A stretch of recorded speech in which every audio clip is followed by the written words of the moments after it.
কেন যাচ্ছে?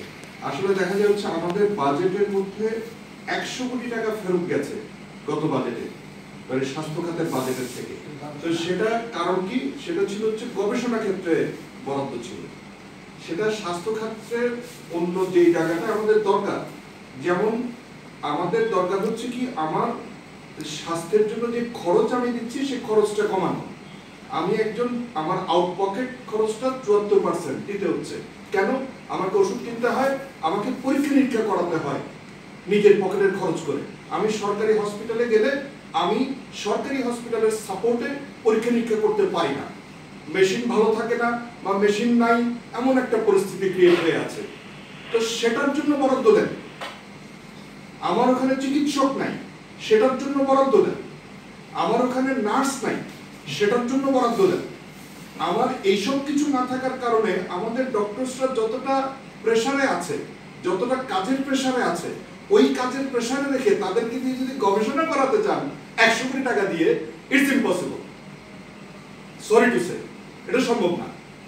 তাদের সময় নাই তো।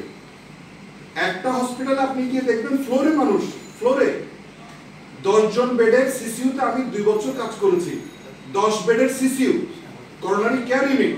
আমি মাটিতে শোয়া রোগীকে, হার্ট অ্যাটাকের রোগীকে চিকিৎসা দিয়েছি।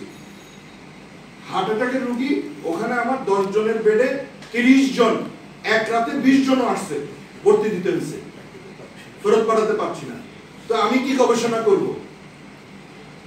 আমি রোগী দেখবো না গবেষণা করব? গবেষণায় টাকা দিয়ে আবার ফেরত নিয়ে যাবেন, এটা তো চিটিং গেম, এটা তো ভাওতাবাজি দিচ্ছেন আমাদের। বলতেছেন আমরা স্বাস্থ্য খাতে এত টাকা দিচ্ছি, ফেরত চলে আসতেছে। কি জন্য দিচ্ছেন? ওই টাকা আমাদের দরকার নাই, গবেষণা পরে করা যাবে, আগে জীবন বাঁচাই, আগে চিকিৎসকদেরকে সুযোগ দেন কিছু করার। ধন্যবাদ।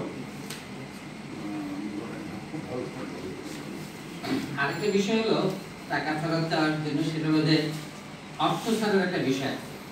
আমাদের বাজেট জুলাই মাসে পাস হবে এবং অর্থ মন্ত্রণালয় এইটা নিয়ে আবার কাজ করবে, করার পরে যে বাজেটটা পাস হবে সেই অনুযায়ী বরাদ্দ দেওয়া শুরু হবে। সেই বরাদ্দর টাকাটা ওই মন্ত্রণালয়ে যাবে, সেই মন্ত্রণালয় থেকে সেটা আবার যাবে প্রতিষ্ঠানের অধিদপ্তরে, আমাদের ক্ষেত্রে স্বাস্থ্য মন্ত্রণালয় এবং স্বাস্থ্য অধিদপ্তরে।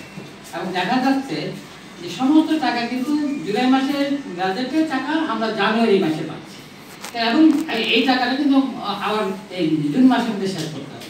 এবং দেখা যাচ্ছে যে টাকা আসার আগ পর্যন্ত তো ওই অধিদপ্তর পরিকল্পনাই করতে পারে না যে আমি কি কি টাকা কি কি কাজে খরচ করবো। এবং টাকা পাওয়ার পরে দেখা যাচ্ছে যে যেই টাকা আসছে সেই টাকা দিয়ে কাজ করা যাবে না, ওই টাকা ফেরত দেবে। যেই টাকা আসছে সেই টাকা আমার দরকার এত টাকা, সেই টাকাটা আসে নেই, সেখানে আবার ঠাইকা যায় এবং ওখানে আবার কাজ হয় না। যন্ত্রপাতি ঠিক করতে হলে টাকা দরকার, আমার উপজেলাতে এই টাকাটা আসে না, আবার এই টাকাটা গেছে অন্য উপজেলাতে। একটা সমন্বয়হীনতাও আছে। বাজেট বরাদ্দ, বাজেটের টাকা ছাড় এবং অধিদপ্তর কর্তৃক পরিকল্পনা অনুযায়ী ব্যয় করার ক্ষেত্রেও একটা সমন্বয়হীনতাও আছে। এইটুকু না করলেও কিন্তু আবার এই যে টাকা ফেরত দেওয়ার বিষয়টাও থেকে যাবে।